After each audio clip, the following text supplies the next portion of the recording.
first off, let me just say welcome to the course. This is our time series modeling, again, brought to you by Eduonix. All right, so let's talk a little bit about our goals for this session. So we're going to use Jupyter Notebook with Python 3 in order to read in our data set a sample of sales data over time. What we'll do next is we're going to dig through our data and use exploratory data analysis to define what we plan to learn about with time series modeling. So the idea here is that when you're in typically a new role, if it's consulting or if it's in a company that you're already a part of, you're going to have to look through the data. So even though we can make a nifty little short tutorial and just get to the crazy cool stuff at the end, I find the best way to learn things is by actually doing them. So we're going to walk through it step by step of how this process would work as if we were doing this for a paid client type thing. From there, we're going to discuss things looking at trend, seasonality, and residuals or noise. Those two are kind of interchangeable.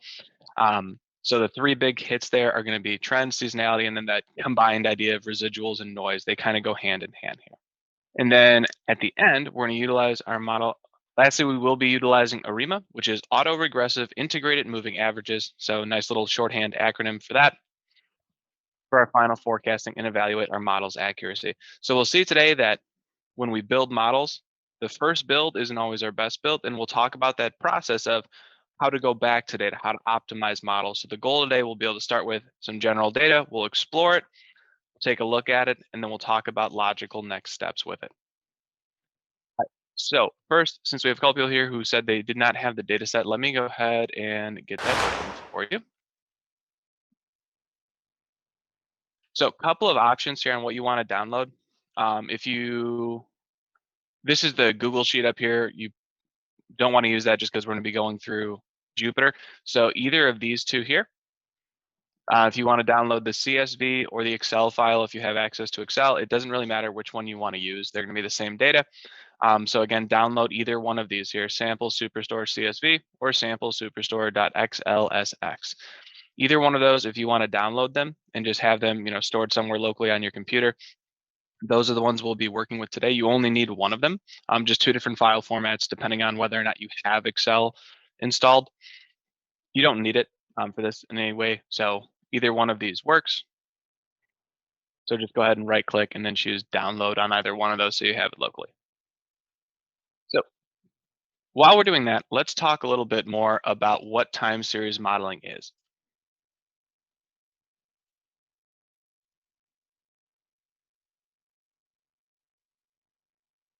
So first thing we want to think about here is I'm just going to start off with a diagram of what we can think about when we look at the process or the components of time series modeling.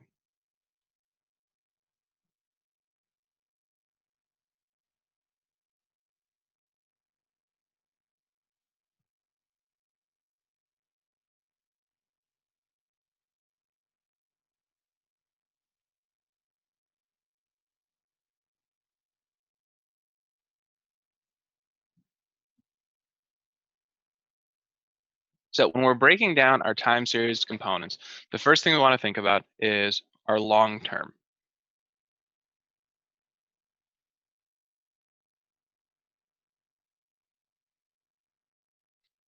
And that's what we think about when we say the word trend. We're looking at long-term data there.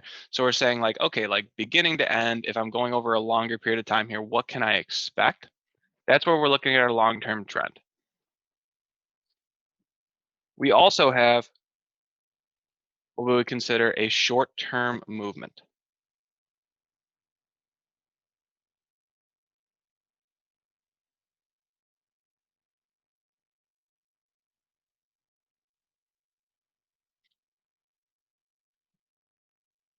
And then in our third bucket here, we have what we would call just random regularity.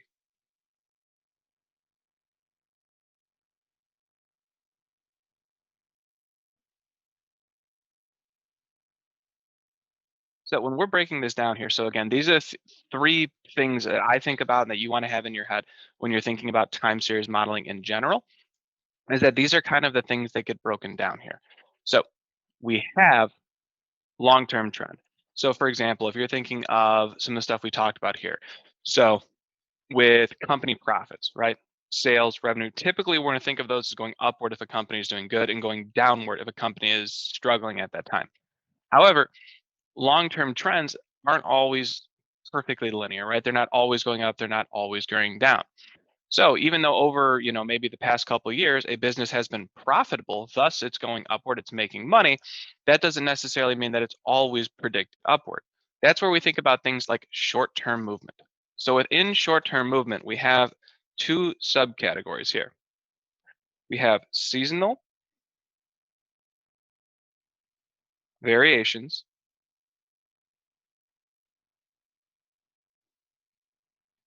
and then we also have what we call cyclic variations.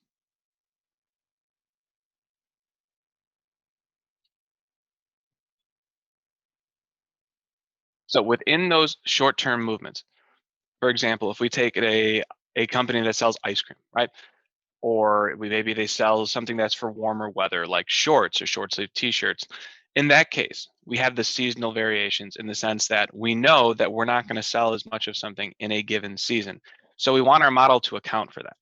And that's a big part of when we're doing our modeling is really knowing the data, hence the exploratory piece to it.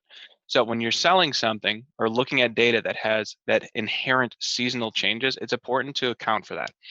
Now, the skills we'll need to account for that we'll touch on today, but when it comes to this, my goal is for every person in this room to walk away with an understanding where they can further their learning with time series analysis. So we can't teach it all to you in a 2-hour period, but the goal is that you would then look at these and then find those additional studies and make it a lot easier on yourself by having that foundational knowledge. Looking at cyclic variations, so this is the idea that like the stock market, for example, bull bear, it goes up, it goes down. Same concept here. A lot of stuff that we look at analyzing the trends and there's inherent patterns to it. For example, the housing market has a combination there. So we can think of the cyclic and seasonal, they go together. The really only difference there is, seasonal is directly tied to like weather patterns, whereas cyclic, it's another way of seasonal. It's basically saying like it looks like a seasonal trend. However, we can't literally just tie it to the weather. So think of those things kind of going together. So cyclic is the more broad term, meaning it goes in cycles, ups and downs. Seasonal means like, okay, it's in a cycle and we could literally directly tie this to the weather type thing. And then our last category there, that random irregularity. So that's things out of our control. A lot of stats style vocab words that fall into that would be like confounding variables, meaning that we weren't expecting this to have an effect on it, but it did. For example, over here in the US with the housing market right now, as a result of COVID, the fact that we've seen a huge increase in, you know, asking prices. A lot of the research I do is in the housing field, and like, rates are at historic lows, and we're seeing people just buy up houses a lot quicker than we expected. So inventory is low, which means, it's definitely a seller's market that buyers are not getting those discounts they once did. So in that concept of confounding, it wasn't necessarily predictable that, with reduction in travel and, stay-at-home orders, lockdowns, that we would see such a boom in the housing market as we have. So that would be the random irregularity. That's often something we try to reduce, but it's always something that we need to be aware of. So some things that we see in time series forecasting, we want to focus also on risk management. That's a big field of where we do this. So when we're thinking about stocks, we're thinking about investing, we're thinking about making predictions for a company. We always want to think about managing risk. So that's really one of the other goals of forecasting and predicting trends as well. That if we think about inventory, right? When you're running a business that has wholesale, real physical quantities that they're selling of something, not necessarily just an online resource or digital platform, you never want to overstock to the point where you have a bunch of money tied up in resources and that you're not having that income coming in. So being able to predict your trends helps you balance your budget within a business. So you don't want to have too much inventory. If all your money's tied up in inventory, your sales will likely not stick around. So with that, let's go ahead. We're going to start coding. We're going to get some real stuff in there. Hopefully everyone now has a little better understanding of like what makes up time series analysis and how we're looking at it. So if you guys want to go ahead and just open up a Jupyter file. You could store things wherever you need to. It doesn't really make a difference. If you have that data set, download it. I would just suggest putting it in the same spot that we could use a shorter file path. So I would make a little folder on your desktop or wherever you store your files, and just call it time series modeling. You can see that's the name I used up here, time series modeling live session. So first thing we're gonna do here is I'm just gonna type out my imports. If you've done anything in Python, you've probably used a few of these before. But again, I'm just gonna go ahead and type those in. So my best advice is when you're importing things, this is great to keep a running list of things you're gonna use all the time. So NumPy, general math package, pretty much anything in data, you're gonna use that. Same with pandas. So these modules are just something I have a list of typically that I'm gonna be honest, I usually just copy and paste. Um, just so that we have them in there. That would be something I definitely suggest to you.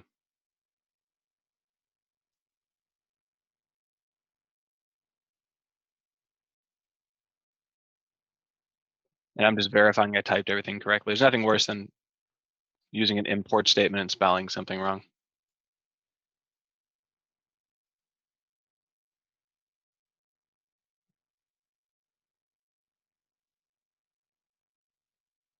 Okay, so I'm gonna leave those up there. My advice right now would be to rock a split screen on your side if you don't have two monitors, just so that you can start typing these in on your own.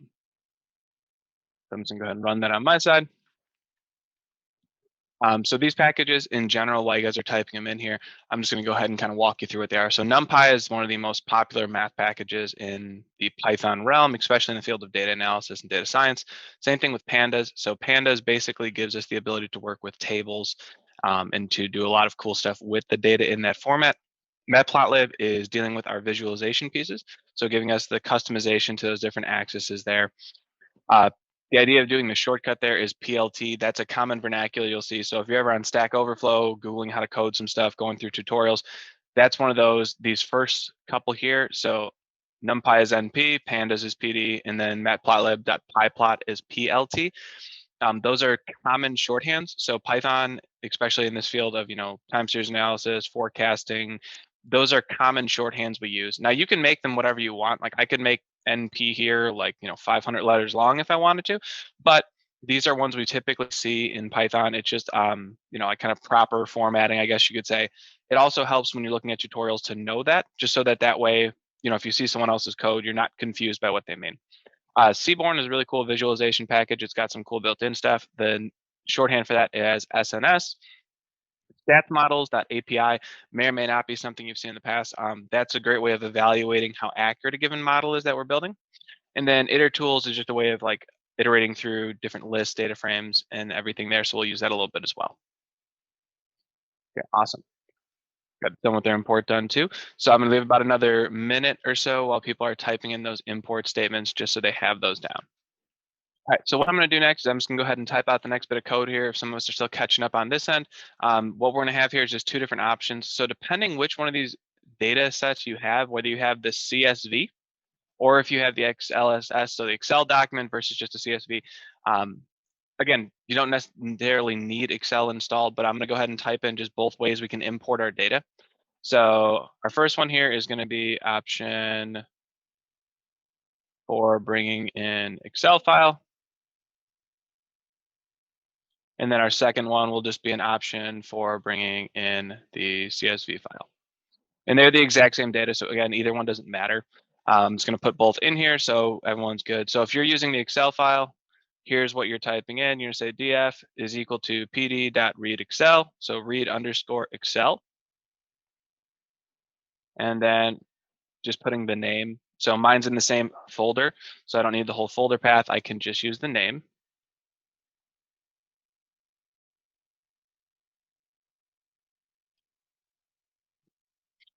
And then I'm just gonna go ahead and change this up a bit, copy and paste. If you are using a CSV, the only thing different is going to be here where it says CSV.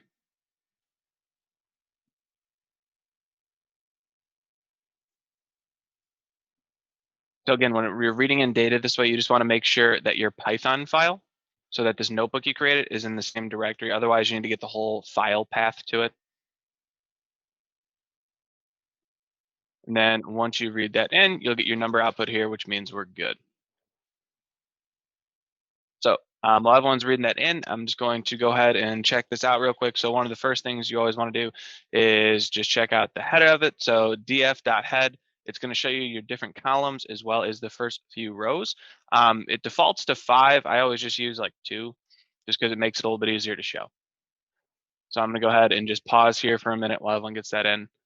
So again, using either one of these options to read in your data. All right, so let's take a look at this while everyone else is kind of reading theirs in. Here we have a row ID. So you'll notice that this data set actually had row IDs embedded. And this here on our left side is the index. So this is the more Pythonic way of doing it, where index is seen as kind of out of the data set, whereas this data set happens to have some. So we've got row ID, order date, the shipment. We can see if I kind of scroll across here, it shows us our general list of the data. You'll notice here at the bottom too, it says how many rows. We have 21 columns. It's only saying 2 rows right now. So notice the header is not counted a row, just these 2 here. Now, the reason it's only showing 2 is because we specified we wanted just 2, or if you said maybe 3, it would just show 3 rows. So that's what that head command works. So the first thing we want to do is maybe let's see how much data we have. So the first thing to do with this is I'm just going to say df.shape.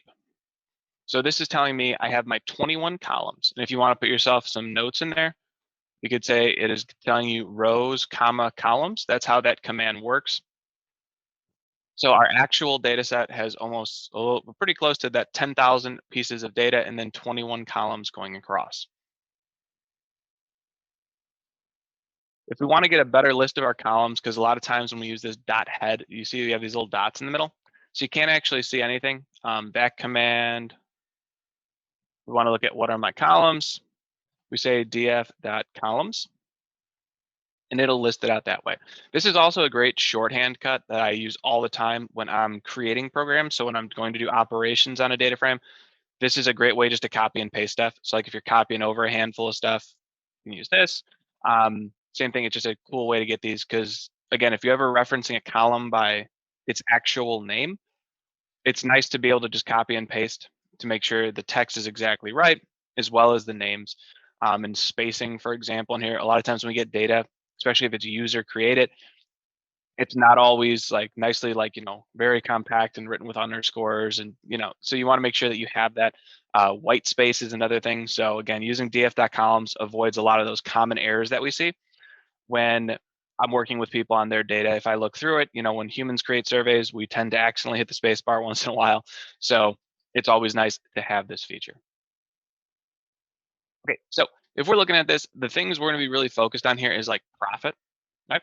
Because sales are cool, but they're not always as cool as knowing how much you're actually making. So we're thinking about what we're making on a profit.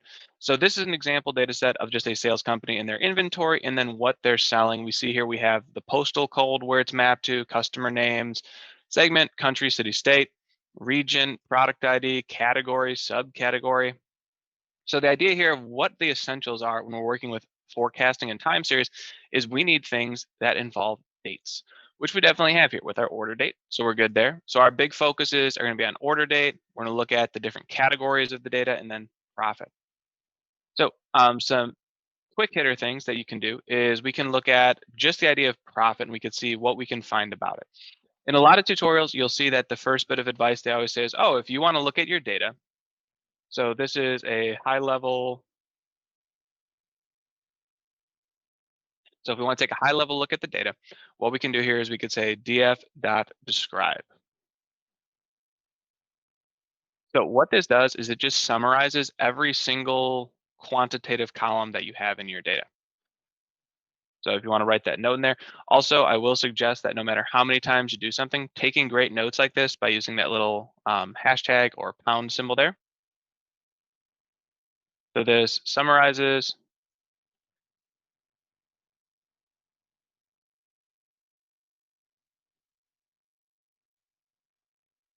all of our quantitative read. And I say quantitative read, which we'll talk about in a second here, in the data frame.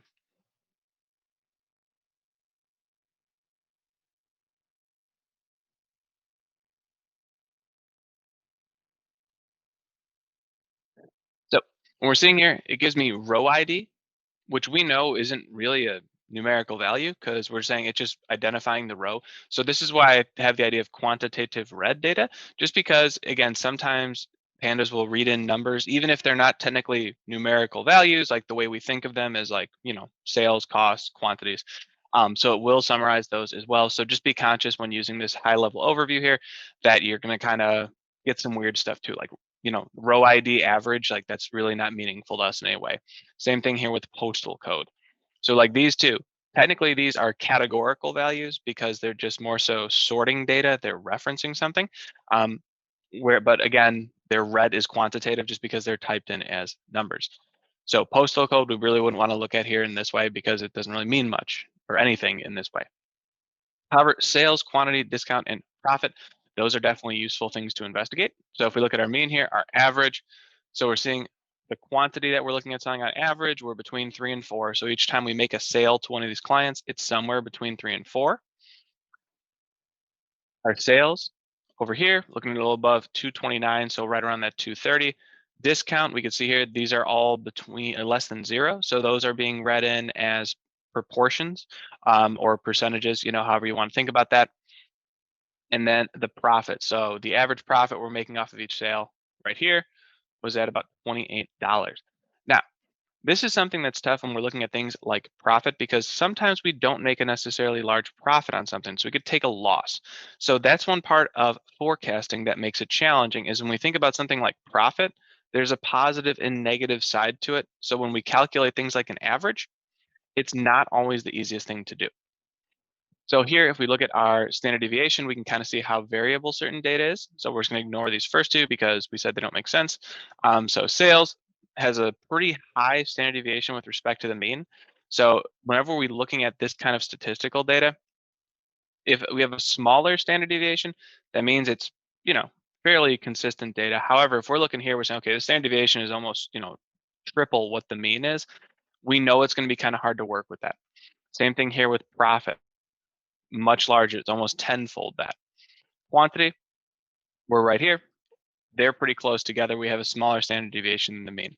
So what we're going to do today is we're actually going to pick something pretty challenging. We're going to go ahead and work with profit and see what we can do with it. And then we'll talk about, whether or not that's a good idea, beneficial idea, the best method for our business.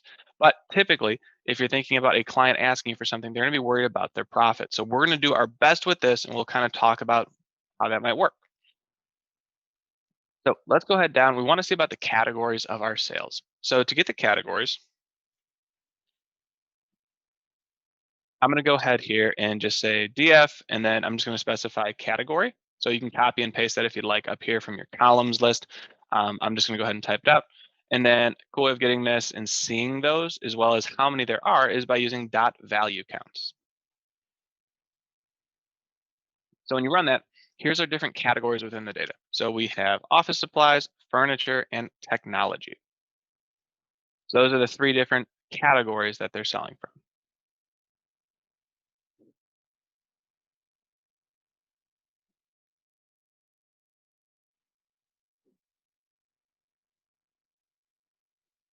Now, when we come back to it, we'll talk about what your homework will be at the end, the kind of end of course project that you'll be looking at. But for our purposes today, we're just going to work with furniture because on all 3 of these options, we have enough data to kind of work with in a meaningful way there. So I'm going to go ahead and define a new data frame here. So what I'm going to do is I'm going to isolate only data related to furniture. Now, to do that, here's what we're going to use a little bit longer of a statement. Now, when we're making predictions and forecasting, it's best to be as specific as you can. Because if I combine all of these categories in, it might be a bit more challenging for me because that's, again, it's just the idea, the more variance, the more difference you have in your data, it often makes the predicting piece less, or I should say more challenging. So less is more when it comes to forecasting. When you have different categories or subcategories, look at things piece by piece. So to do this, I'm just going to call this dataset Fern, and I'm going to say df.loc or lock df, and then we're going to specify what we want. So I'm going to say category. And then I'm going to go ahead and say equals equals to furniture.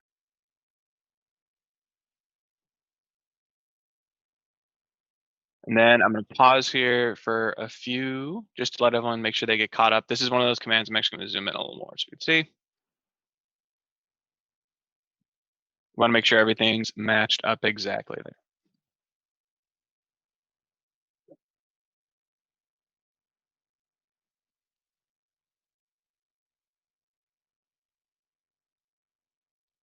So that's another one of those handy commands to kind of take good notes on, the idea of isolating things that have only certain data in them. Because again, whenever you're working with data and forecasting, sometimes it helps to look at those subcategories. Even if I'm just doing visualizations, there's more, I guess you could say, nuanced ways of specifying in a visualization, like, hey, like I only want to look at certain data. However, and you'll see tutorials that have that, but when it comes to the practical side to it, when you're working with data in the day-to-day, honestly, sometimes faster, even if it doesn't look as nice, is faster and easy to read is the way I look at it. So some of the code blocks that I have saved when I work with visualizations use this little feature a lot if I want to just isolate certain data, as opposed to looping through it and then specifying and all this extra stuff in there. I prefer ease of reading over how much can I fit in one line of code type deal. So let's go ahead and check that out. So if we want to look at the shape of it, if we're predicting here, I should say that, okay, if I have furniture and I already know that there's 2121 of the data, this thing better have that many rows. Otherwise, something went wrong. Fantastically, it does. So if we do that dot shape, there's our number of rows and we still have all 21 columns. So that worked as we expected it to. Let's look a little more at our data in terms of the time span for it. So time span, let's go ahead. When was the beginning? So let's see how early our data is. Oh, spelled that wrong.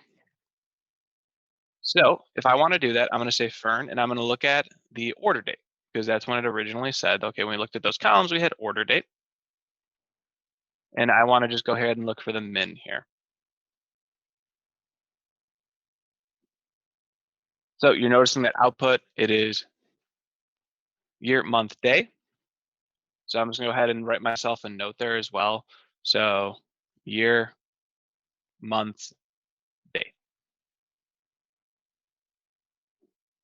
So that's something important too. If you do look at your initial data, if you want to view it in that spreadsheet format almost, is take good notes on this, just because it's always tough. Sometimes formatting is different. So if you don't like a certain formatting, you can change it. It's pretty nifty and quick. You can do it in Python, but personally, when it comes to changing formatting and dates, like I'll use Google Sheets or Excel or whatever local software kind of spreadsheet program I have. For our purposes though, this one's totally fine. It's going to get us to where we need to be. So however it's common within your company or within your consulting area, that's how you want to adjust that date. Let's go ahead and move on a bit here. All I'm going to do here is go ahead and get the max. So to do that, nice little keyboard shortcut is if you're in one of these cells, if you do Control A, it only copies what's in that cell. And then I'm going to do Control C, and then I'm just going to go Control V to paste it. If you're on a Mac, replace Control with Command, and those shortcuts will work as well. So here, I'm just going to go ahead and look at the max. So here we're going to find when the data ends. So this data set is from 2014, so January 6th of 2014 over to December 30th of 2017. You could also put these side by side if you like to. To do that, if you want to get a side by side view, you could do this and then put a comma and then this. So again, just some variety in there. Either way works to get those out. So I'm gonna go ahead and pause for about 30 seconds here just so everybody can make sure they have their examples down.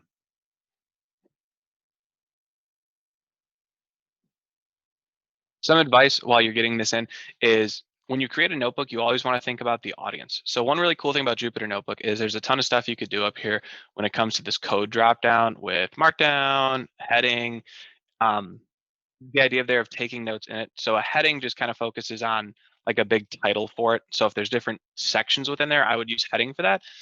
For the Markdown, that's just like taking notes in there. So if this was something I was going to present, I probably wouldn't do my notes in here. I would go ahead and make a heading and say like, hey, in this section, we're going to look at the dates and then use the Markdown to type out what it's about. So if you ever go on, if you're looking at tutorials online, you get a notebook download, you'll notice they use that. So the audience is important. But for us, we're thinking of this as a project that we're just working on. It isn't necessarily a presentation level. So you'll see me use a lot of shorthand like this.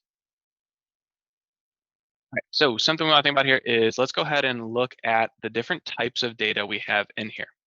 So one of the first methods that you'll see people do, or you'll see into is just say your data frame dot d types. So this kind of gives you just the general onset of what things are.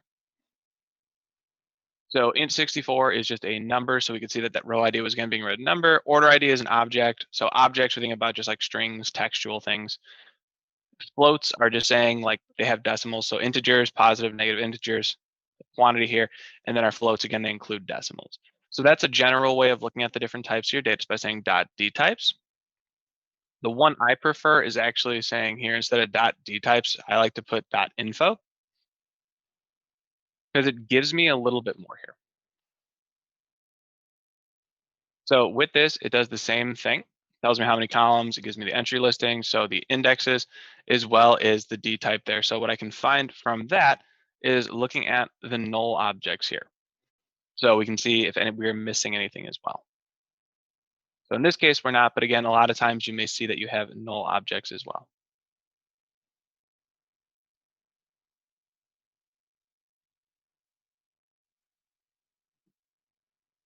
Okay, so we know what kind of data we have now. So let's go ahead and look at this different summary. So let's say fern.describe.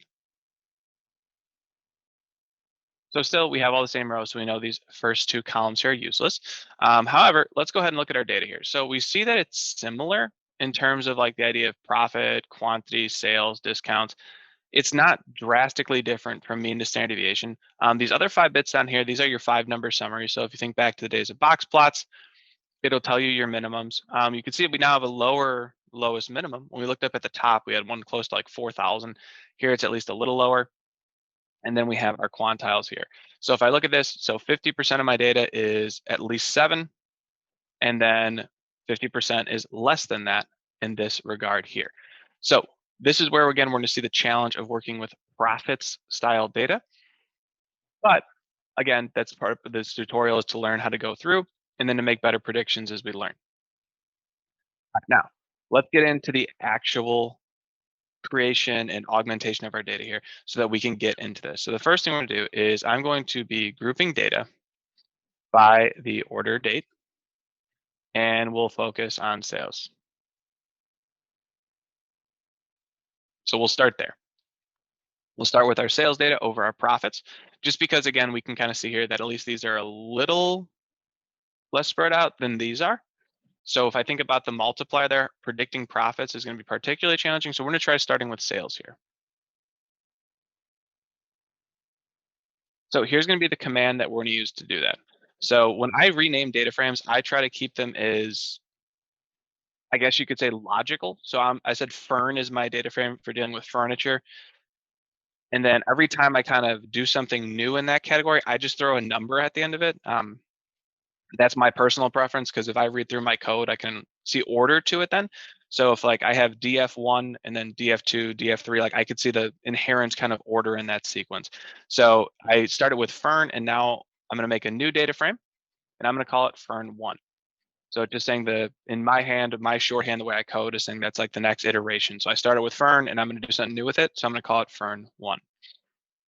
Now, the reason why I don't suggest rewriting this over your initial data frame is because we all make mistakes, and there's nothing worse than the first time you're coding something and then realizing you totally messed up your data frame. You got to go way back to the top and then rerun everything again just to get your data back to where it needs to be. So whenever you're going to create a new data frame with an object like right now, when you use a group by, I always suggest just making it a new one. And that's just kind of easy practice. Now, if you've done something like 100 times and you have this nice little code snippet down path, it's like, yeah, you could probably just use the same one and make it run faster. But this is my always suggestion to people who are new to a field is take your time, better to get it right than to do it fast. So what we're gonna do is we're gonna take that initial data frame of fern, and we're gonna say group by. So if from anyone coming from like a spreadsheet environment, group by is like a way cooler version of pivot tables in my mind. So that's kind of what we use group by for. So we're gonna group by order date. And this is case sensitive, so make sure that you have it the same way I do. And then we're gonna go ahead and start with that sales data. And what we're gonna say is dot sum. And then this is the important part to make it look like a data frame at the end. We say dot reset index. So what this command is doing is it's taking all of my data and it's grouping it by order date. So I'm looking at day by day. We're going to put it together because we could see in the initial data it had rows for each set of sales. So we had lots on certain days, less on others. And what I'm going to do is just sum those together. So we're just going to take all our sales data and sum it together by order date. And then the reset index makes it a data frame. So group by initially works as creating a new type of object, which looks like a pivot table. But however, by resetting index, we make it our own data frame we can work with. All right, moving on to the next one here. So when we want to get some nice time series analysis here, what we're gonna do is actually reset our index. So what I'm gonna do here is I'm gonna say I'm indexing for time series data. So instead of just having the default index, what we're gonna do is create a data frame with a new index. And again, step by step here, I used fern1. I'm gonna call this one fern2, just because if I mess up, I don't wanna have to recreate fern1 again. So here, I'm gonna say it's equal to fern1 dot set index. And then I'm gonna set my index is order date. So I'm just gonna go ahead and pop this out real quick here. So if we take a look at what fern1 looks like, I'm just gonna say dot head2. We have our order date and our sales. Whereas over here, if I go ahead and look at fern2 now, we can see that that index was swapped out. So what I did was I dropped this index and I set my index's order date. So it didn't do anything with the sales data, it just pulled that over. All right. So let's go ahead now and give ourselves some more notes here. So in general, this date time format can be kind of tricky to run calculations with. So what we want to do here is look at, we have average daily. So let's go ahead and look at a month just because it'll clean up our visualization a bit. Sometimes when we have too many periods of time, so by day, it's sometimes challenging. So let's go ahead here and say we're going to use a daily average. So I want to go to a monthly average. So we're going to say converting.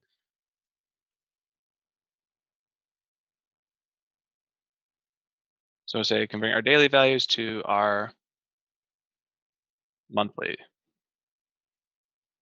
And then we'll use the start of each month as the timestamp. So the way our new data look, our goal here is just going to be to look at this in a monthly chunk. So I'm going to read those order dates, group them by month, and then use the start there. So let's just go ahead and rename this. I'm going to go ahead and rename this as sales data. And I'm going to say it's equal to fern2. And then I'm going to go ahead and say sales. And then say dot resample ms that mean.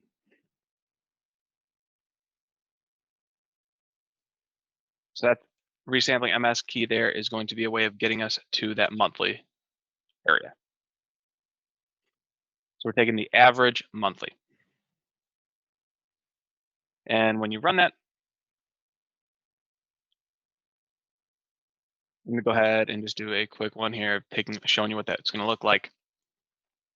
So that's our sales data. So we have the order date, so you'll notice it's broken down by month, and then we just took the average there.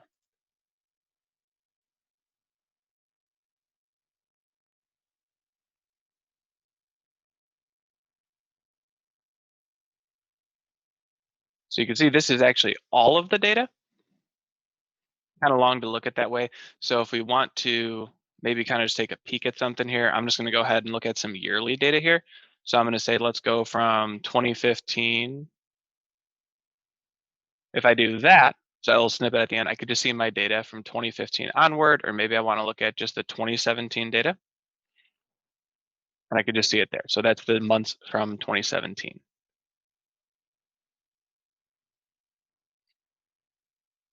So let's take some initial looks at this. If we're thinking about that sales data, so we're talking about just furniture sales, and we're looking at our monthly averages here. Now, what this is going to do is it kind of gives me an idea here. I can see, okay, so I'm seeing an increase from January to February, a little more of an increase, a little bit of a drop off in April, pretty big increase into May, up again, down again, up again, and then a huge jump over here in September, a pretty decent drop in October, and then equal jumps up here in November and December. So we're kind of seeing here that, like, all right, we're seeing some fluctuations in this data. It doesn't look like it's consistently increasing. It's not necessarily like perfect curves. So we know it's going to be kind of challenging working with that sales data. But again, that's our goal. That's what we want to see. So what we're going to do now is go ahead and visualize this a bit. So to do that, what we're going to say here is we're going to say sales data dot plot And then let's go ahead and pick a nice figure size here just so it's big enough. This fig size command takes a little bit of getting used to, but this is kind of a general one I like to use, just the 10 by 8. And then let's go ahead and say plt dot show. Before I run that, I'm just gonna go ahead and take a few notes in here just so we can kind of know what we're looking at here. So we could say plotting data.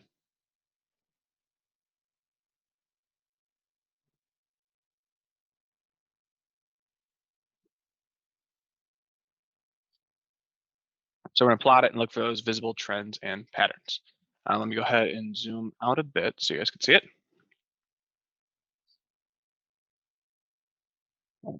So I'm gonna try to leave that code up there if anyone's still getting it down, and then your graph should look like. So when we're looking at data like this, again, we want to think about the 3 aspects we talked about. So when we looked back up to our original notes here, when we think about those time series components, we had a long-term trend. So what do we see over time, over a longer interval of time? How does it look? Our short-term movement, which we broke down into seasonal, where we think of those just as cyclic patterns, things that happen. And then that random irregularity. Did something go wrong that we couldn't really predict for? So that's where we're looking at those pieces to it again. So we're gonna look at our long-term, our short-term, and our random irregularity, and think about those different things we can break it down into. So looking at things like seasonality, trend, and then the residual, or what we can consider the noise.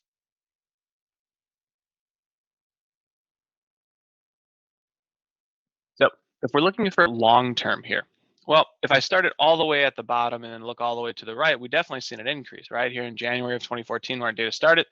If I'm looking over, like, yeah, it's definitely going up. However, currently I see a lot of downward periods, right? There's some points here where my sales, I have months that are lower than that average. So we see a ton of fluctuation here in our sales data. However, we do see some cyclic trends here. So I could see my peaks. So how you look for cyclic behavior when you're looking at a time series graph like this is distance between peaks. So that's why we boiled it down to months, because months are a great visual piece of, like, as time passes, how much it represents. So I can see here my peaks are pretty equidistant from one another. So these 3 peaks are pretty close to being equal distance. However, we have a couple random peaks in here, right? We see this one was like close, like it was, in the matter of a month, it looks about the same here. Here we have another peak. So when we want to boil this down a bit more to kind of look at the subparts of our data, we're going to use a different type of visualization. So this is called a decomposition, and we're going to look at trend, seasonality, and then our residual or noise factor. So first thing I'm gonna do is adjust this plot. So adjusting the plot size, just because this is gonna be a pretty cool, like, multi-part graph. So I'm gonna say from PyLab, import RC params. And then I'm gonna say RC params bigger dot fig size. And I will zoom in a second here to make this a bit easier to see.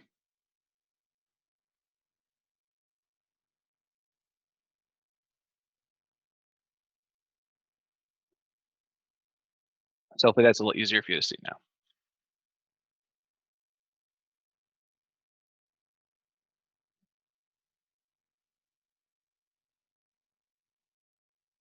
So this is just adjusting that. And then right below it, we can go ahead and start typing in our next pieces.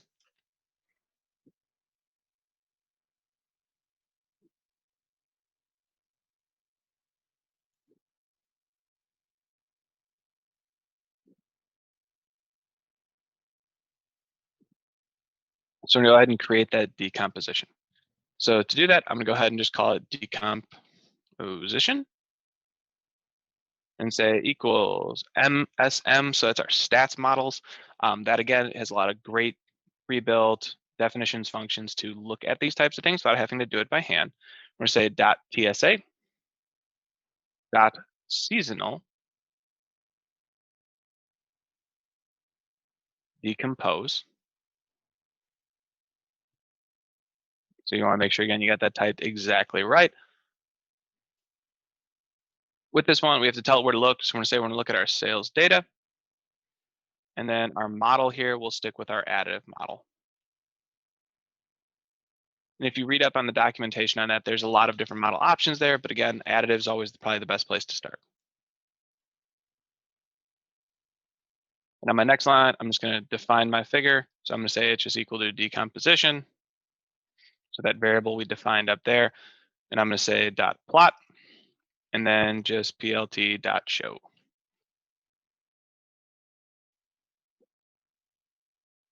So I'm going to go ahead and run this on my side.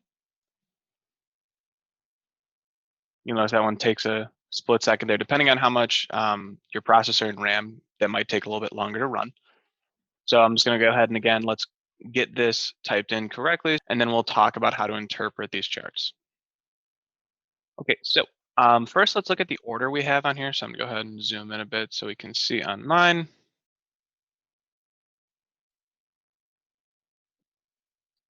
So for the first one here, we have just our general sales data. So this is actually the exact same graph as up here. So this graph is the exact same graph here. The only difference is it's just spread out a little bit more. So you can see that our axes are the same. So if you're going to look for the fastest way to do it, truthfully, I skip over this. It's just a good kind of introductory thing to show people how we can see our data together and how confusing data can look when it's all combined. Here, it kind of gives me the same thing. So this is my general graph. So with that expanded x-axis, we can kind of get a better view of the patterns in there. This is looking just at the trend. So when we think about what trend represents here, it's going to kind of boil things down a bit more. So it shows a general tendency of the data, whether it's increasing or decreasing during a longer period of time there. So it's looking at those general trends we can see. So you're seeing here, it doesn't actually include stuff from the first month because, or that first chunk of time here for the first couple of months, because we can't really make a trend prediction from it. So we're saying based on up until here, here's kind of what it's looking like. So our trend begins sort of a bit into our data. So we don't think of it as something that's necessarily going to include all of our data. So when we're interpreting this, we're looking more at kind of a smoothed version of this. So in here, from 2015 over to 2016, we've seen that like, hey, like overall the trend was kind of going downward from here. So trend kind of lags behind what we're seeing, because again, we're using it to make predictions about the future. So trend is a nice smooth version of it. When we're looking at seasonal variations, our seasonal variations are looking at just the seasonality of the data. So we're saying how much we can expect to increase or decrease in there. So we can see our trend here is focusing on those sales. It's showing us the different amounts here and how it's what we can expect almost to see. For the seasonal piece to it, it's showing us how big those fluctuations are. So how much is it going to change my sales data? So trend, think about that idea of like an additive average there, kind of saying like what we can expect to make. So in this time period, I was looking like, okay, the trend here was really low, whereas again, I can kind of see that increase there. For our seasonal, it shows us how big those spikes are. So we definitely see some notable spikes here. So if we look at that zero line going across, here we can see the seasonality kind of having these predictable jumps. So just like we see in that original data, right here, we had some peaks, some peaks, some peaks. And then when we just look at the seasonal split here, we can definitely see it as more prominent here. So we can see these similar seasonal peaks, equidistant. So if I take that midpoint, I can kind of jump and I see that they're happening at almost predictable times. So this company with their sales data definitely has to consider seasonality in their modeling. And then residual or noise, whatever you want to think about, that bottom one is, this is the thing here where we can see the distance from zero. So we're looking at sales. So we can see again, it's going to follow that similar pattern of above and below. So a good model, we want to have our residuals pretty much equidistant. So we want to have just as many above zero as below zero. And then the closer they are to zero, the better our model is. So the smaller our residuals are, the better we are. So in this case, we see we actually do have some fairly high and low ones here. Not so many highs as lows. However, again, when you're working with any type of financial data, it's often one of the more challenging things to predict, hence why that field is so popular and so profitable, because if you're good at it, you're good at it. But again, our idea here, some cool information we've already found. We've definitely seen a seasonal trend in here, and we can kind of get our information from that. Okay, so this next part here is where we're actually going to be building into this ARIMA. So let's go ahead and take some notes on it first.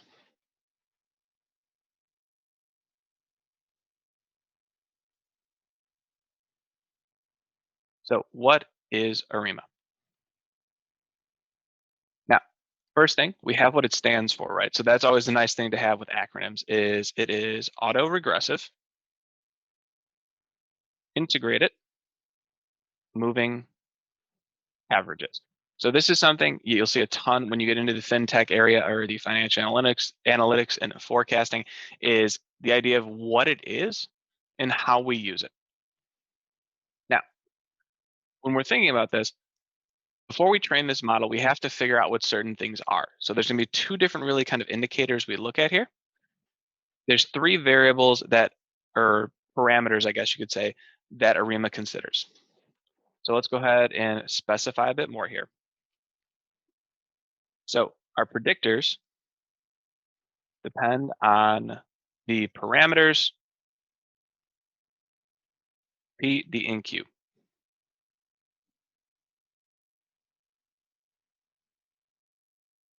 Now, what these are going to do, these are what we call lags. So they kind of deal with the different pieces of the model and we're looking at it for predictions for. So we're going to find out ways to kind of optimize these up front.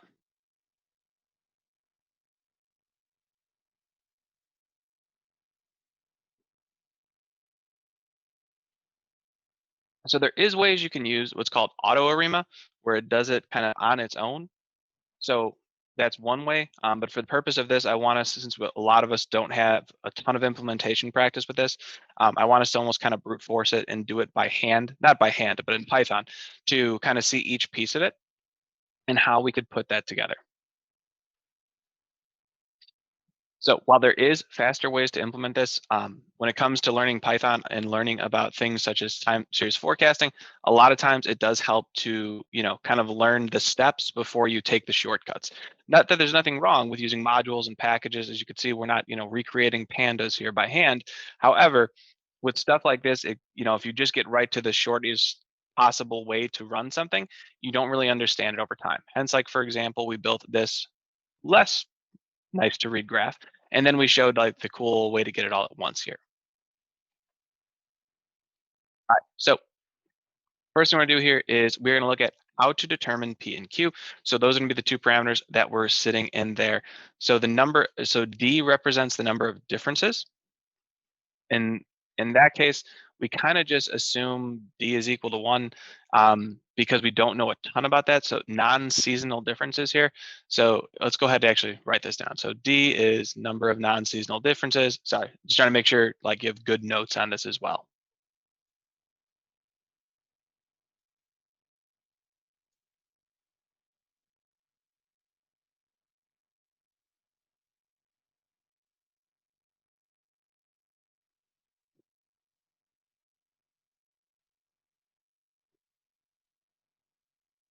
So we can use 1 or 0. So kind of looking at this, if we're looking at the differences in our data here that are non-seasonal. So if I'm looking here, it's like our seasonal data seems pretty on point here, pretty equidistant apart. So we could even assume maybe 0 in there if we want to assume there's no differences outside of seasonal differences. However, when we do look at that data, like there is some, fluctuations in here. So maybe we want to put it as 1. Let's go ahead here now, and we're going to get our two different parameters of P and Q. So our P represents, this one is going to be the number of AR, or we could say as autoregressive terms. So that's what that's going to say is how many of these autoregressive terms or these lags do we have in there? And what this focuses is on the dependent variable.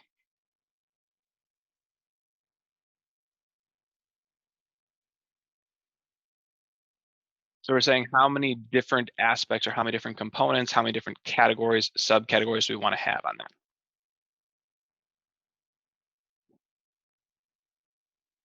And then the number of, actually we shouldn't put, my bad, I forgot to put the P is. So we could say P is, there we go. And then here we're going to say Q is the number of MA, or moving averages.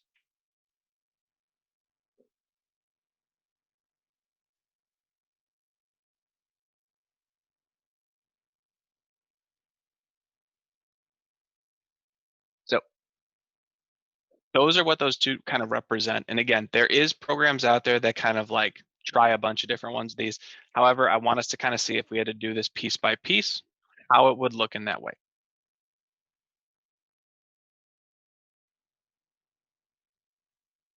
So how we're going to determine these is we're going to use a couple of different plots.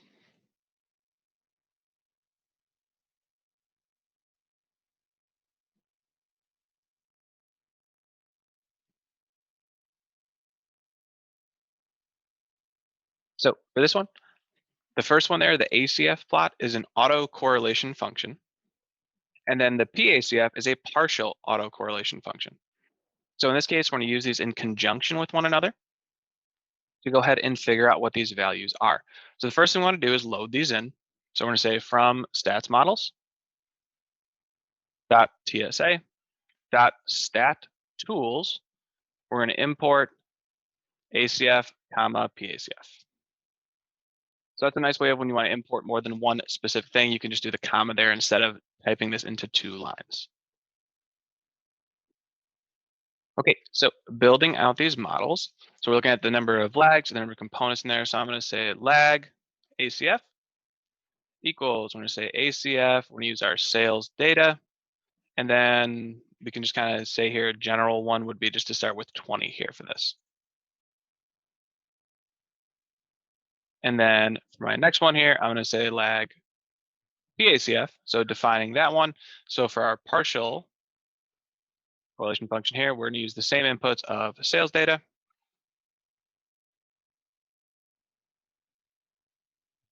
And then our number of lags there, we'll again use 20. And then for this one, we do define a method. So we're just going to say OLS, so ordinary least squares. So just looking at a linear model there. So let's go ahead and run that. You'll notice I do get a future warning here. So where it's talking about the FFT here that fit, we don't need to worry about that right at this moment. But again, if you want to go ahead and check out that update there, it will be coming and rolling out. So at some point you will have to slightly change our code here. But for now, this is going to work perfectly fine for us. All right, so now that we've defined these models here, what we're going to do is actually kind of look at how we can interpret these plots. Because again, what we're using these plots for here is to figure out what P and Q are. So I'm going to type up some notes on how to interpret this first. So in our plots, the 2 dotted lines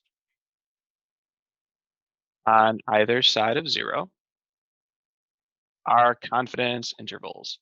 So we're going to see these plots and they're going to look weird because if you've never interpreted these before, that's kind of where this comes in. So then be our confidence intervals that we're going to try to figure out what P and Q are. So to determine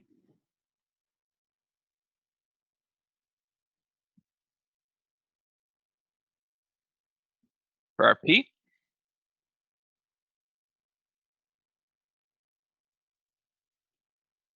we're looking at the lag value where the partial autocorrelation function chart crosses the upper confidence interval.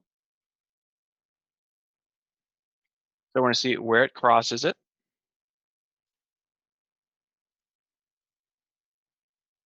At the first time.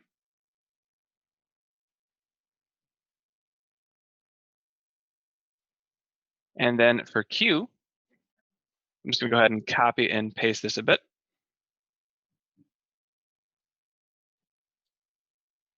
For Q, here we're not looking at the partial, we're just looking at ACF, so the autocorrelation function. So basically, we're going to look at these graphs. And if you think about, for example, if you've done any kind of modeling with feature selection, it's like kind of one of those like elbow plots, but just a specified version for this of where those things cross so that we can see how many of these we need.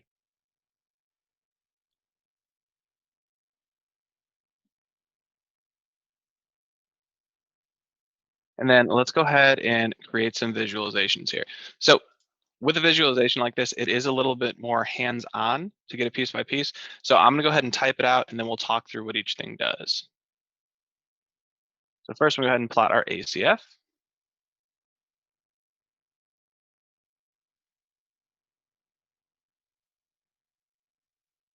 So again, my apologies, I'm just gonna type this in first before explaining each thing to you.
Okay, so I'm gonna go ahead and run this and then I'll freeze the code so you can walk through it.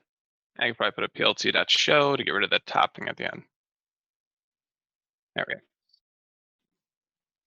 Okay, so we've got this data here. So when we're looking at this graph, the key here is to figure out, again, what we talked about is where we see that crossing at. So our notes up here were that when we're looking at our ACF plot, this is dealing with our Q, right? So it's where it's crossing the upper confidence interval for the first time. So if I'm looking, this part here is showing me where it's crossing that upper confidence interval for the first time. So we want to pick the whole number that's closest. So if I'm looking down here, it looks like the closest whole number would be about 1. So we're going to go ahead and say we're going to use Q is equal to 1. Now, talking through what this code does is going to be here. So these horizontal lines, it's plotting my 0 and then my upper and lower confidence intervals. So that's that AXH line, a horizontal line. So here we just start at y equals 0 just to get the middle. And then looking at the other two options here, this is just the formula for a confidence interval. So the 95% confidence interval here, the negative 1.96 and positive 1.96 are z-scores. And then these are the calculations throughout. So this is kind of the textbook, the formalized way of doing this. And again, towards the end of the lesson here, we'll see it something a bit different as well in terms of how we can kind of optimize things just a bit.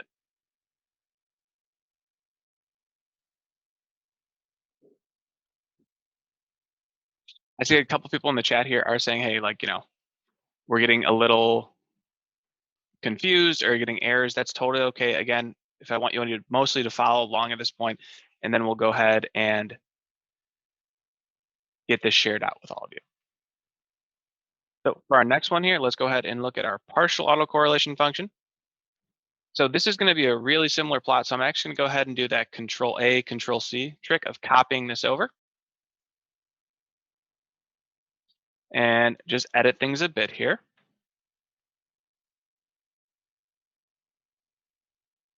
And I'm just going to change up a few things.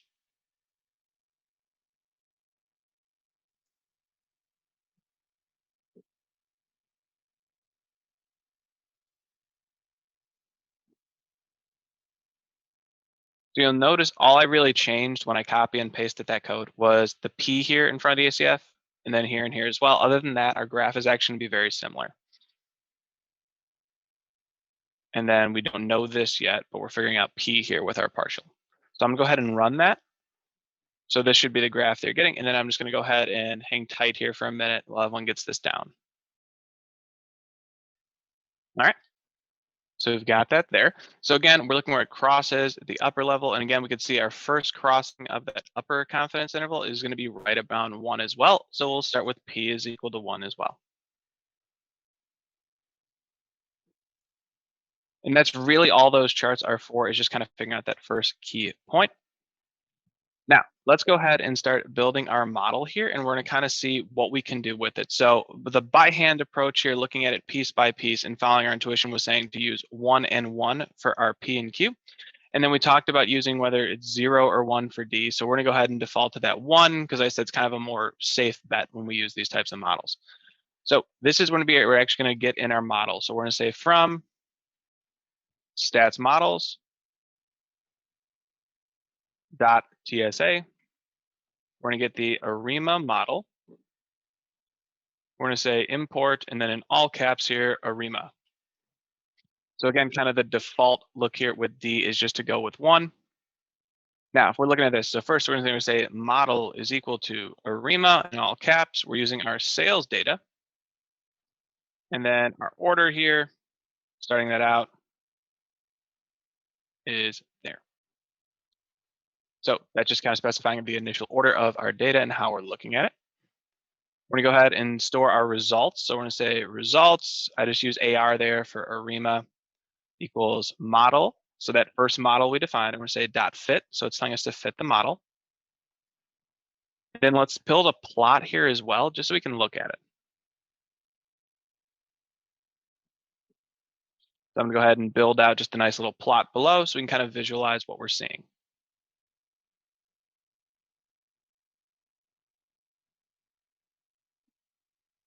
And let's use a nice red color there just so we can kind of have it stand out nicely. So that's going to be our fitted model. And then we'll do some formatting here in our title just so we can get some cool information.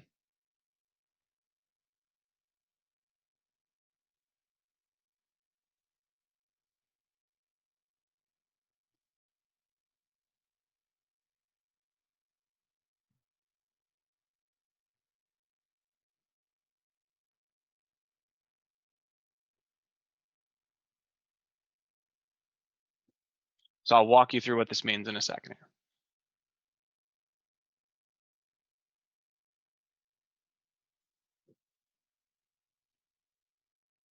So what this is going to do is we're building our model up here using ARIMA. Then we're going to go ahead and fit our model. And then we're plotting it to look at the results here. So then what we're going to get on the top part here is going to be a nice little textual output here. It's going to look at our R squared, so the difference in error, so we can kind of evaluate how good this model is doing. So when we run that, we get a nice graph here. So I'm going to zoom out a bit just so we can take a look. So now what's tricky about interpreting these errors here is because we're working with such large data, it's okay to have a large error. This is going to be our fit here. So if we're looking at our blue, that was the original graph that we've seen. So it's plotting that sales data like we initially did. And here it's looking at our fitted values. So this is showing us here how we're kind of seeing it go through. What's the differences? What do we see there? Now, this was assuming here we're changing these different values up front. So when we're looking at our order of P, D, and Q, this was showing that if we use that 0 value instead. So the first thing we're going to want to do is update that just a bit. And go ahead and swap that last one there just for a 1. Because again, we kind of seen that the P's and Q's there were between 0 and 1. So if we swap that to a 1, we see a little better fit. So this is our P, our D, and our Q here, looking at how that's going to be. So we could see that our fit values are centralized. So that's good because we're looking at moving averages. However, we could see that these seasonal peaks aren't necessarily fitting greatly into our model. So something to notice again with these RSS values up here is if we normalize data first, then we have these kind of be smaller. But again, for the sake of time in this tutorial, we didn't want to include that step as well. So here's our red is our fitted, our blue is our actual. So let's go ahead and see now what this is going to look like in terms of a data frame. So we're going to do a bit of analysis here and kind of see from our by hand method. So picking out these values by hand, how did we do? So how well did this work in our prediction? So what I'm going to go ahead and do here is just create a series, and we're going to say predictions. Say predictions underscore ARIMA equals PD dot series. Let me zoom in a bit so you guys can see that better. So equals PD dot series, and we're just going to go ahead and take those results from a model. So our results, ARIMA dot fitted values. And we're just going to say copy is equal to true. Oh, my bad. What did I call this up here? I think I called it results AR. Yep, my bad. Should just say results AR. Yep.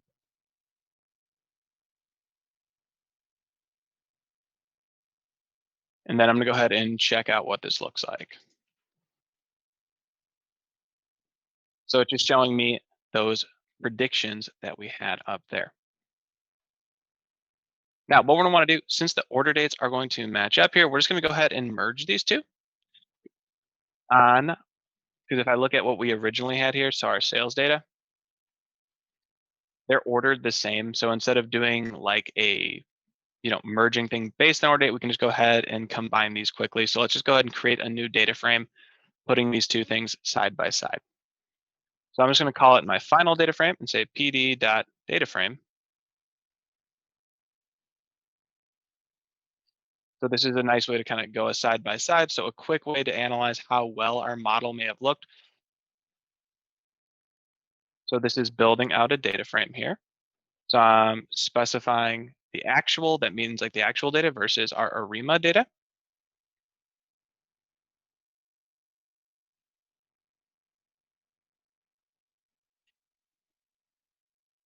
And then what I'm going to do here is just create a final column, another column looking at the differences between our model and what actually happened.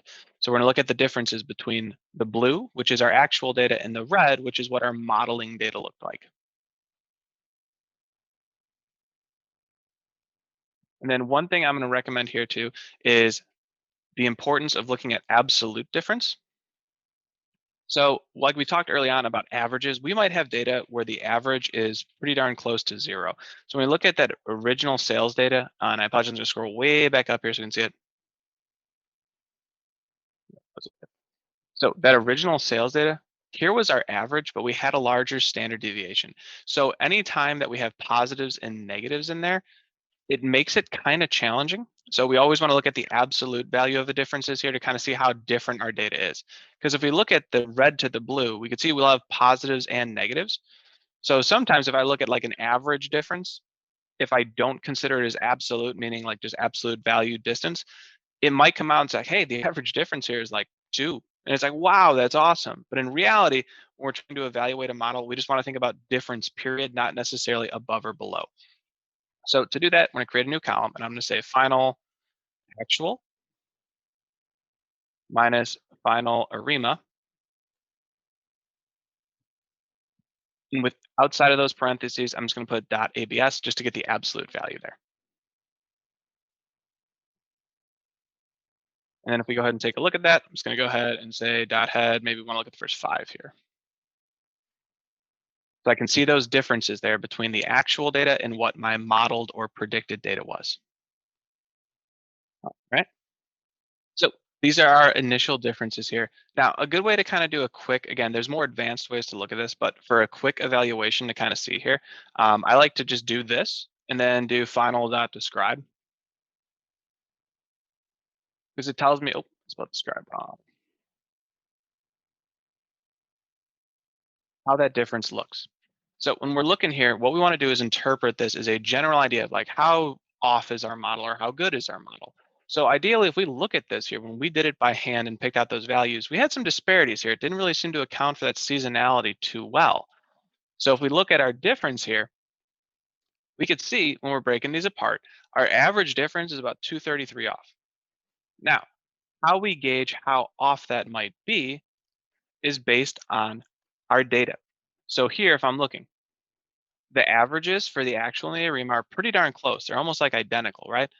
So why is my difference so large? So when we fitted this model, we accounted for it just as it told us to in the general mathematical way of running this formula. So we could see that that model looks at the averages here. But again, we didn't really get a ton of accounting for those seasonal trends by using this method. So that's where our differences kind of led us to there. We can also see that where the disparity really happens is at that median value. So the 50% here is representative of our median. This is skewed data because of that seasonality. So we've seen the ARIMA model predicted it well.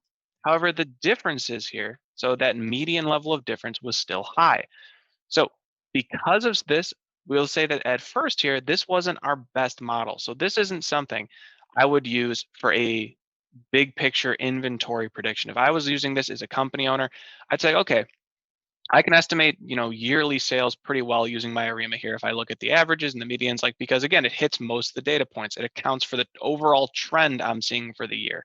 However, if I'm looking at seasonality, we can see the peaks are matching up. They're in the same kind of spots. They're just a lot less dramatic as we've seen up here. So this part was giving us the by hand way of looking at this. What I want to do now is crank things up just a little bit. And let's go ahead and see now if we wanted to automate this process and see something a bit more advanced. So the first part of this lecture up until now was focusing on the theoretical, the breaking it down step by step and seeing how it works. Now we're getting into something a bit more advanced of looking at how can I automate this process? Because every time you're doing forecasting, you don't necessarily want to have to be, referencing by hand charts. That's where there's some cool new packages. And the one that we're going to work on by installing is going to be called PMD ARIMA. So this gives us access to what's called auto ARIMA. So it's a way of getting these values.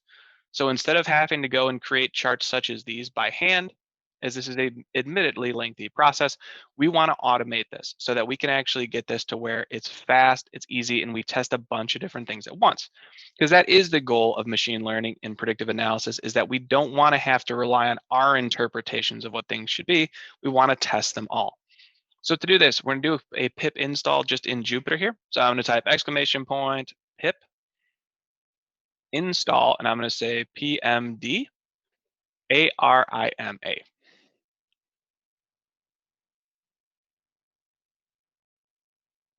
So pip install pmd ARIMA. I'm going to run it, and then you'll see this will take a second.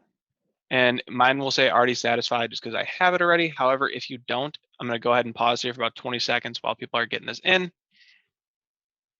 So what this is going to give us access to is a much more synchronized and kind of smooth way of running our forecasting.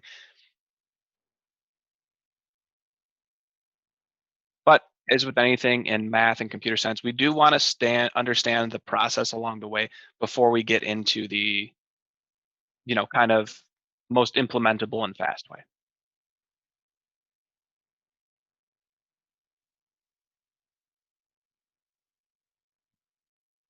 All right. So once we get that brought in, let's go ahead and pick out what we want. So we're going to say from pmd ARIMA dot ARIMA import, and then we're going to say auto ARIMA.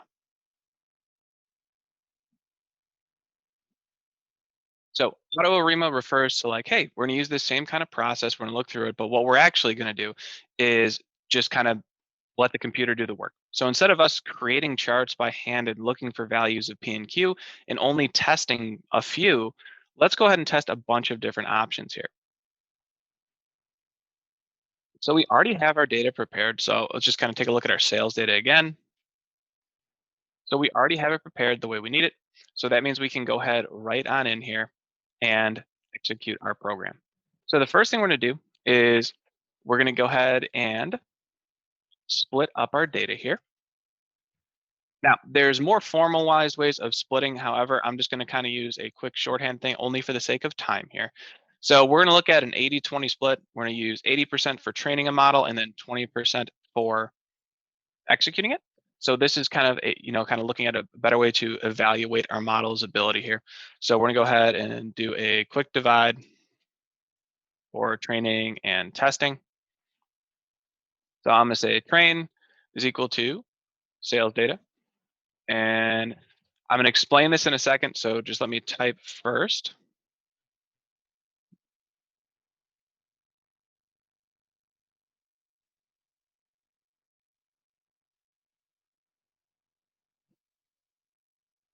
Oh, I forget. Okay.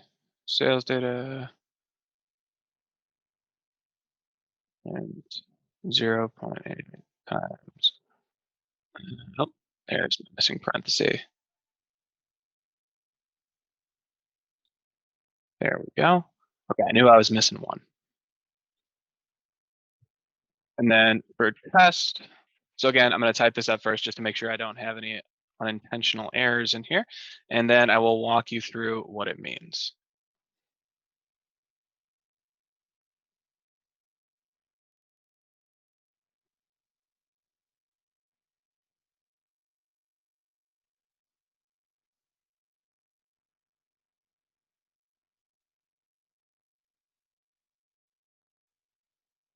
All right, and do we got them all? Nope, this one shouldn't be here. That should be over here. Okay, there we go. All right, so what this is doing, this is a real informal way here. So typically, if I was doing this for at the fully professional level, you'd want to use sklearn train test split. But again, we're running a little short on time here, so I'm just kind of doing a brute force method. So what this 0.8 is doing is this is saying for my training data, go up to whatever 80% of the data is. So take the first 80% of the data, and then the testing data here. So what we're gonna look at our prediction is making those predictions about the last 20% of the data.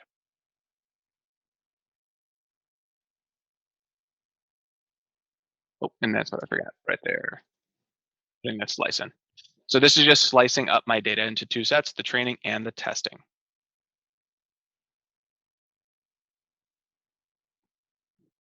And then if we want to look at the shapes of those, we can go ahead and just say print train.shape, and then print test.shape. So that's how our data is broken up there. So again, it makes sense. We have more training than testing data. Now, this is the cool part about how it's going to look with auto ARIMA versus kind of our brute force by hand method, is it's a really, I guess you could say, long looking, however, fantastic way of doing this. So let's go ahead. I'm going to type all this out first, and then we'll explain what it does.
Okay, a lot of typing there, a lot of coding.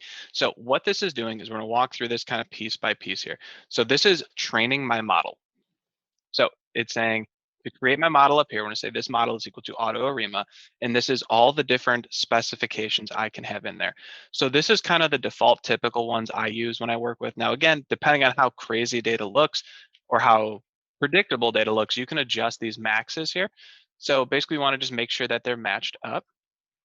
And then the starting values just say where to start at. So I'm just making sure I have all my commas in here, honestly, right now. Let's see, good, good, good, good, good. So this is kind of more of the industry preferred way of how you would run this. You'd allow the computer to test a bunch of different options as opposed to relying on those charts. So if you learned this in a college course, like for example, way back when I learned this, I only learned it by the chart way. So when I first started doing financial modeling and predictive forecasting, I was making charts on everything, and like I would, be printing these things out, looking at them, kind of going through piece by piece. And then when I discovered this method, it's like, wow, this is like a way more, modernized way of doing this as opposed to relying on these charts. So that's the great part about taking these online courses with us here at Eduonix, is that you're going to get what we use in the industry as opposed to the way I learned it way back when. All right, and the last thing we want to put in here is we're going to go ahead and just fit our model. So to do that, we're going to say model.fit, and then we're just going to fit it on that training data. So as opposed to looking at the forecast like we did, comparing it to all of our data, let's go ahead here and see how good our predictions can be. I'm going to go ahead and run this. And now you're going to notice in the output here, it's testing all the different models. So we just did this same ARIMA thing up here, where if we look back way up here, we just used the P and Q that we found, and we used a D of 0. We could use a D of 1, and we're going to see a little difference maybe. But when I do it with this method of auto ARIMA, you could see it's actually doing all of this for me. So it's trying all of these different outcomes. So you'll see here, our options are changing up over and over. And it finds me my best model there of actually using the zeros. So to evaluate this, let's go ahead and do some predictions.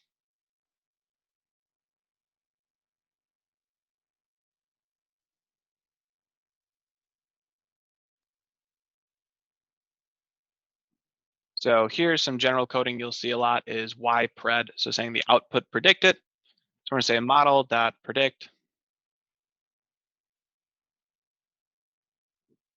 And then we want to go through referencing what that is. But first, let's go ahead and pull in our scoring. So before we finish that up, we'll go ahead and say from sklearn, so scikit-learn.metrics. We're just going to go ahead and import our R2 score, or R squared score, so that measure, which again is an easier way than the way we formally did it up there by just calculating it.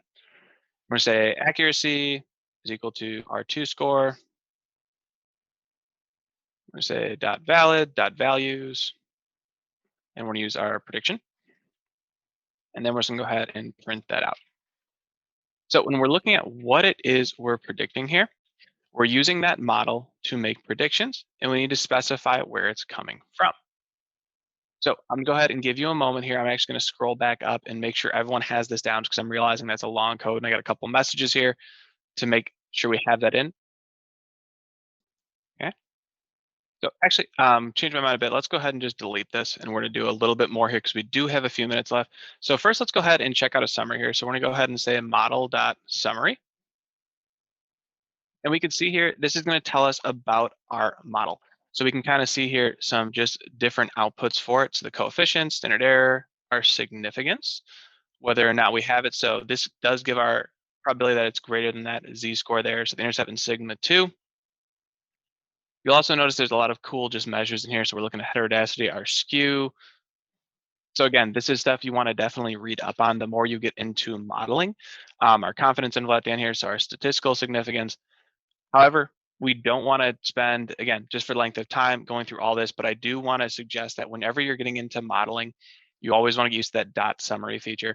So it's cool because it logs everything about when you actually did it as well and kind of seeing your way through that. So let's go ahead and look at here, building our prediction. So doing our forecasting. So let's go ahead and just call it prediction. And then what we're going to do is build a data frame around it. So we're going to say equals pd dot data frame. And we're going to use our model dot predict. And we'll go ahead and just put maybe for periods, let's just go ahead and start with 20. So this is just saying how many occurrences are there.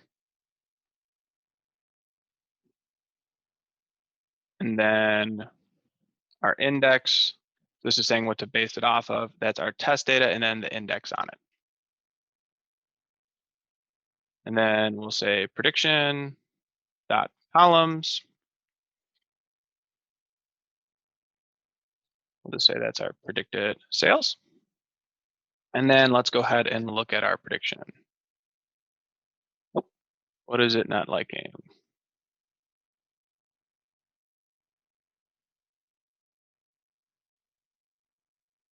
Oh, yeah, about that. My bad. That should be a 1. There we go. My bad. So I just realized that I picked something really wrong. So if we go back to look at our shape there, there's only 10. I said there was 20. That makes no sense at all. So my bad hitting the 2 instead of the 1 there. So this is the output we were looking for here. So I'm going to go ahead and scroll back down. So the number of periods is how many rows of data we have in there. So we could have just said length as well. You could have said length of test if you wanted to do it that way. That works as well. So if you didn't manually know this number, you could change this to saying LEN parenthesis and then just our test data frame there. So these are our predicted sales there.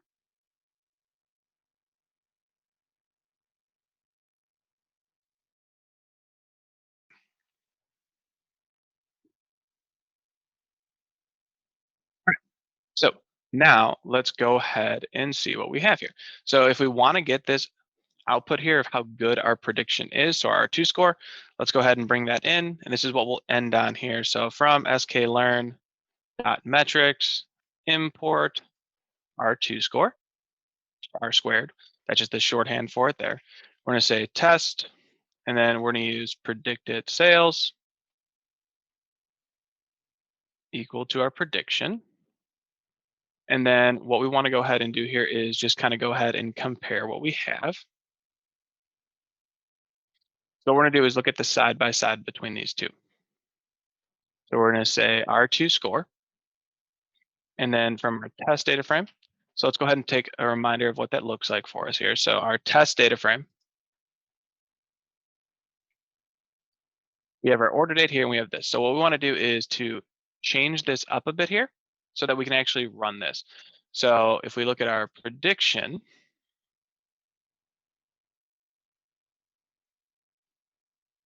we already have a nice data frame there. So let's go ahead and just pull this one on and merge it up there. So what I want to do, since I could see here, it matches up in terms of this, we can just kind of put them together. So I'm gonna go ahead and copy some code we used back up here.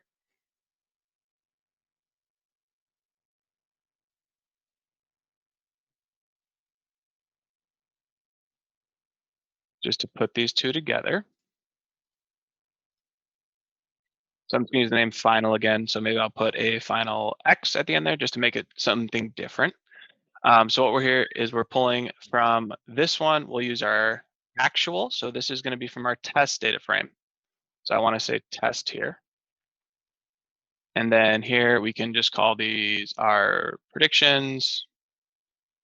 And then I wanna pull that from my data frame or my list that I said is prediction. It's not liking how I pulled that, is it? It's because these are both not series, I believe. Yep. Let's go ahead back up here. Not gonna lie, I didn't think we'd have time to get to this part. So that's where I kind of pulled this from. Here we go. So we want to make it a series first, or we can just merge this way. All right, give me a moment while I fix this code here.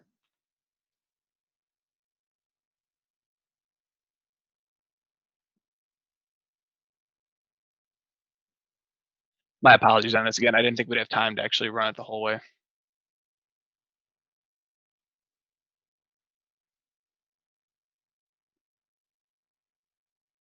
There we go. So what I did here is a trick whenever you're working with that kind of thing of a series and then a data frame separately. What you can do is just do that reset index trick. So I said test is equal to test that reset index. So it changed it into a data frame. So it's a little bit easier to work with. And then let's just go ahead and verify our type here of prediction. Fantastic. It's also a data frame. So if we're looking at these two here kind of side by side,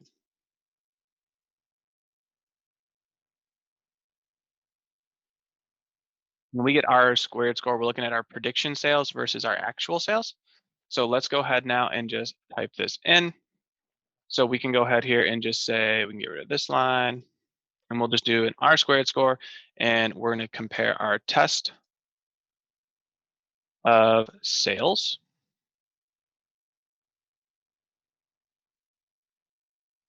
with, we're going to use that other column up here from prediction and we're going to say predicted sales.